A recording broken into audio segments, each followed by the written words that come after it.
Haai julle, tyd vir Bybelstudie en vanaand gaan ons 'n bietjie gesels oor die evangelie van Jesus Christus. Almal sê hulle verkondig die evangelie van Jesus Christus. Die vraag is, watter een verkondig jy? Die een wat hy op aarde aan Israel verkondig het, of die een wat hy in die hemel verkondig het na sy hemelvaart? Kom ons begin van voor. Min mense weet Jesus se aardse bediening was vir Israel. Jesus het self in Matteus 15 vers 24 gesê, ek is net gestuur na die verlore skape van die huis van Israel. Nou as Jesus gesê het, hy is net gestuur na die verlore skape van die huis van Israel, dan kan ons hom glo. As ons kyk, dan sien ons dat die hele Ou Testament handel daaroor. Dit verklaar dit. En in Romeine 15 vers 8 sê Paulus presies dieselfde ding as hy dit bevestig. Dat hy sê, en ek sê dat Jesus Christus 'n dienaar geword het van die besnydenis. Nou die besnydenis is Israel. Dat hy 'n dienaar geword het van Israel, terwille van die waaragtigheid van God, om die beloftes aan die vaders te vervul. Die uitstaande beloftes wat in die Ou Testament gemaak is, deur Israel se stamhoofde en se stamvaders, dit het Jesus gekom om te bevestig. Maar alhoewel Jesus dit sê en alhoewel Paulus dit bevestig, weier die meeste mense nog steeds om dit te glo. As ons kyk laat in vandag se dae is daar min wat regtig weet dat Jesus se aardse bediening vir Israel totaal verskil van sy hemelse bediening vir die liggaam van Christus. Daarom glo die meeste mense nog om Jesus se groot opdrag wat hy gee het in Matteus 28 vers 19 om alles te onderhou soos ek julle dit beveel het om dit na te kom.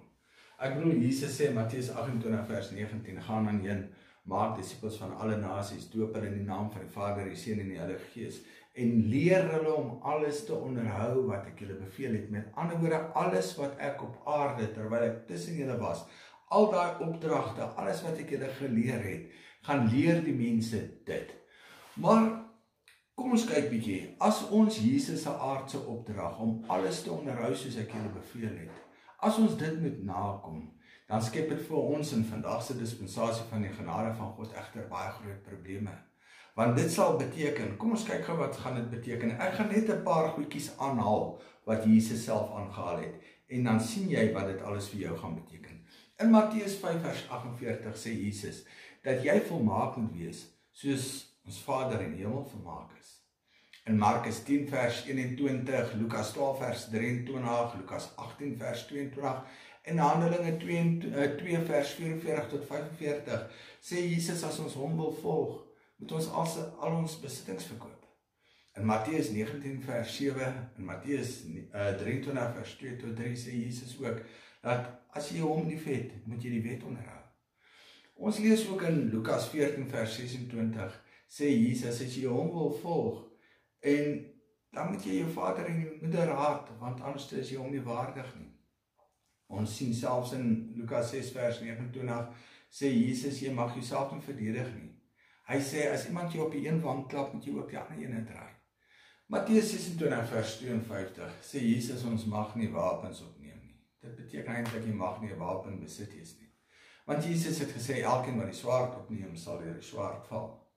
In Matteus 5 vers 42 sê Jesus, as iemand van jou iets wil leen, dan mag jy nie nee sê nie. Wys hom nie af nie.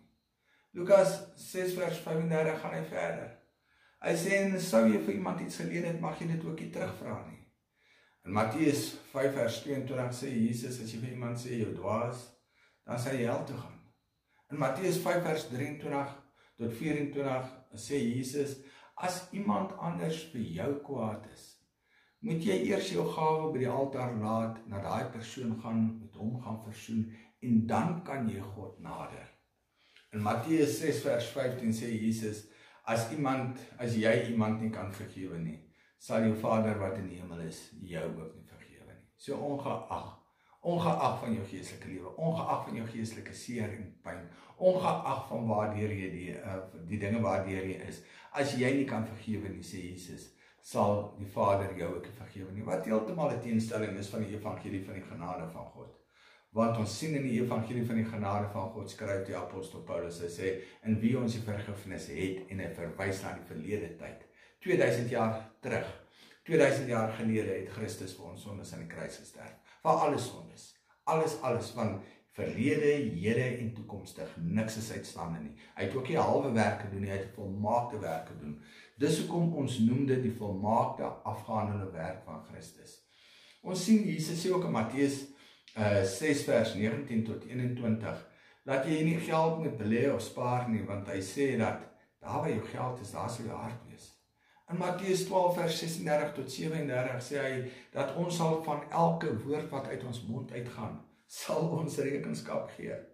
Matteus 12 vers 39, mag jy nie eens vra vir 'n wonderwerk nie, want Jesus sê dis net 'n slegte en oorspellige mense wat 'n wonderwerk en teken soek.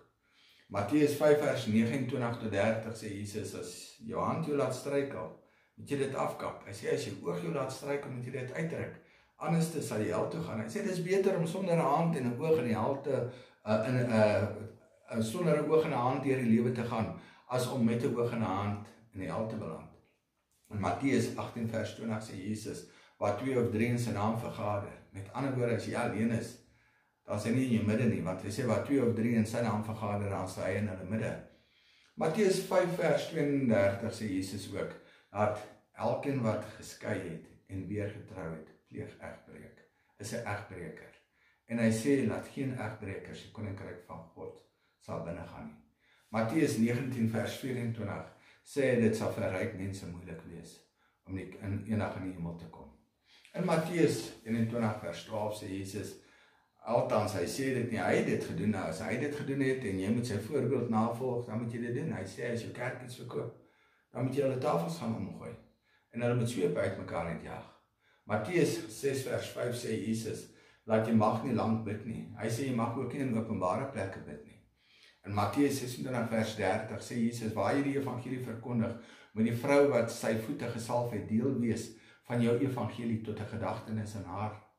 Markus 16 vers 17 tot 18. Dis 'n interessante een wat hier kom. Hy sê dat as jy nie duiwels uitdryf, of met nuwe tale praat, of siekes gesond kan maak, of dooies kan opwek, of gif kan drink en niks oorkom nie, of as slange jou pik en jy niks oorkom nie, dan is jy nie 'n gelowige nie, want hy sê al hierdie tekens sal gelowiges volg. So as hierdie tekens nie deel is van jou daaglikse lewe nie, is jy nie 'n gelowige nie. In Markus 16 vers 16 is net so hard, en Jesus sê, as jy nie gedoop is nie, dan is jy verlore. Hy sê uitdruklik, hy wat glo en hom laat doop sal gered word, wie nie glo nie sal veroordeel word. In Markus 1 vers 4 en Handelinge 2 vers 8, sê Jesus duidelik, en Petrus maak ook melding daarvan, as hy sê dat as jy nie gedoop is nie, is jy nie van jou sondes vergewe nie. Want Johannes en Jesus en die 12 het gekom en die bekering tot vergifnis, die doop tot vergifnis van sondes verkondig. Handeling 2 vers 38 stel dit duidelik, bekeer julle en laat elkeen van julle gedoop word tot vergewing van sondes. Kan jy sien dat dit nie deel is van die evangelie wat ons vandag verkondig nie?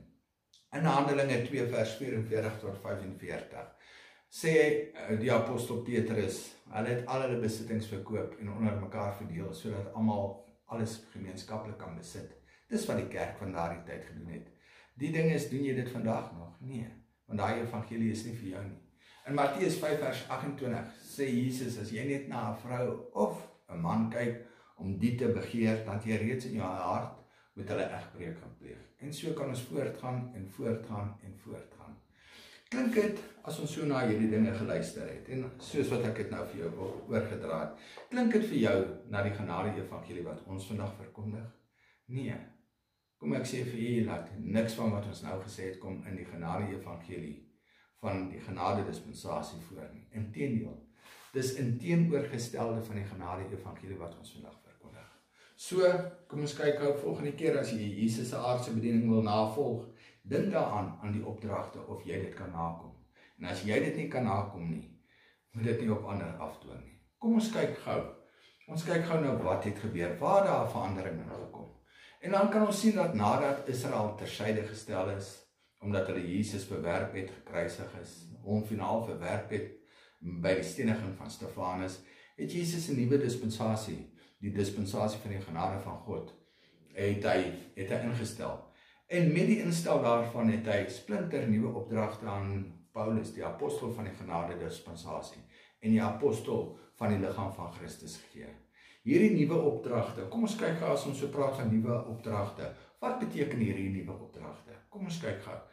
Het jy agtergekom, as jy so deur die apostel Paulus boeke lees, het jy agtergekom dat Paulus nooit Jesus verkondig het ooreenkomstig sy aardse bediening nie? Nee, want hy het geweet, dit was vir Israel.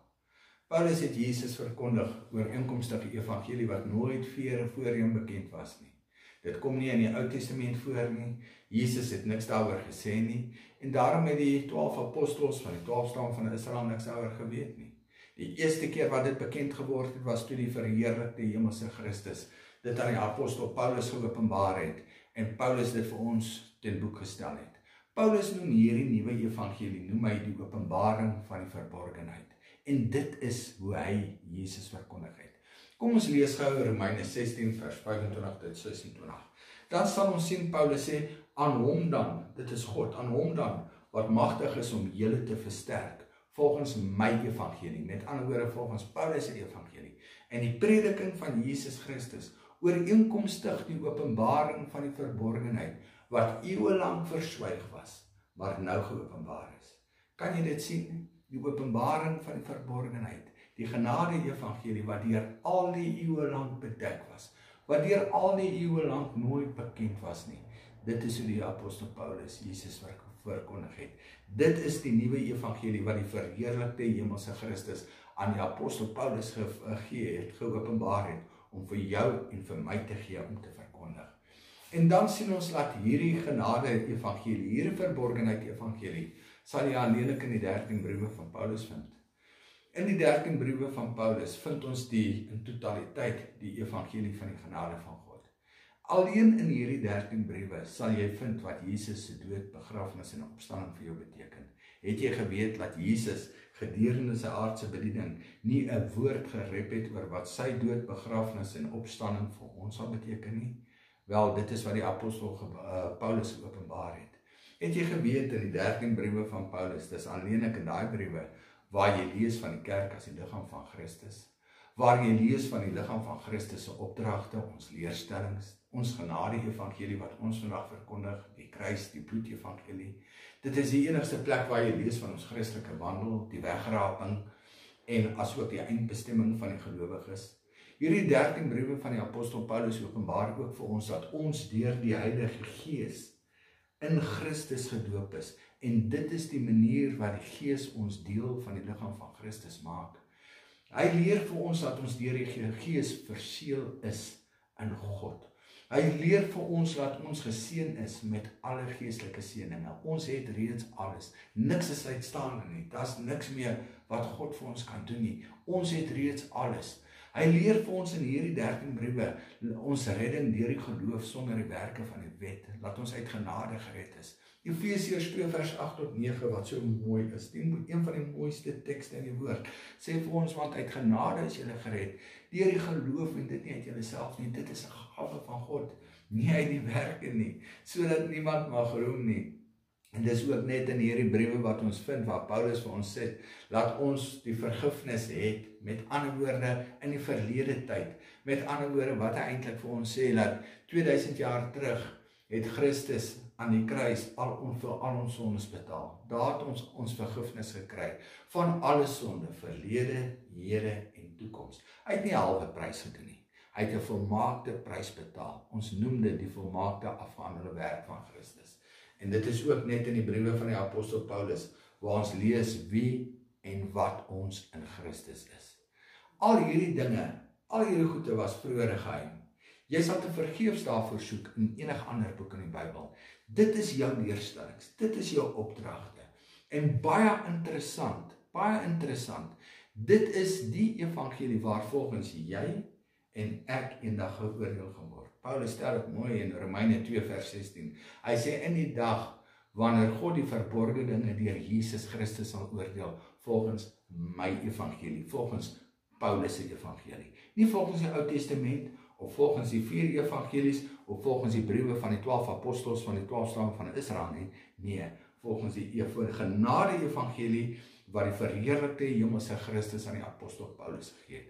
As ons kyk, en hiermee wil ek afsluit, as ons kyk, die laaste opdrag in Matteus 28 vers 19, was toe nie die laaste opdrag aan ons as die liggaam van Christus nie. Dit was die laaste opdrag aan die kerk. En hulle het skaars begin met daai opdrag toe Israel tersyde gestel is. En toe Jesus van die apostel Paulus verskyn het en vir hom 'n splinter nuwe evangelie gegee het. En dit is hoekom ons vandag moet ophou om leerstellings uit die Ou Testament en beloftes uit die Ou Testament of dinge, opdragte uit die 4 evangelies of uit die 12 apostels van Israel se boeke uit te haal om dit van toepassing te maak in vandag se evangelie van die genade van God. Dit is verkeerd om dit te doen. Dit is verkeerd. Israel se beloftes het God aan Israel gemaak. God het verskillende dinge vir verskillende mense in verskillende tye gesê. Ons is nie Israel nie. Los Israel se pos. Kom ons moenie Israel se pos steel nie. Ons het 'n verskriklike mooi evangelie gekry, die evangelie van die genade van God. Dit is hoekom ons kan sing Amazing Grace. Baie mense sing Amazing Grace, maar hulle weet nie wat hulle sing. Gaan huis toe, gaan wanneer jy kans kry, gaan lees die 4 evangelies, kyk al die opdragte daarin en dan kyk jy of jy dit kan nakom. 'n Wonderlike Bybelstudie vir julle. Mag julle 'n geseënde en 'n vreugdevolle dag verder hê.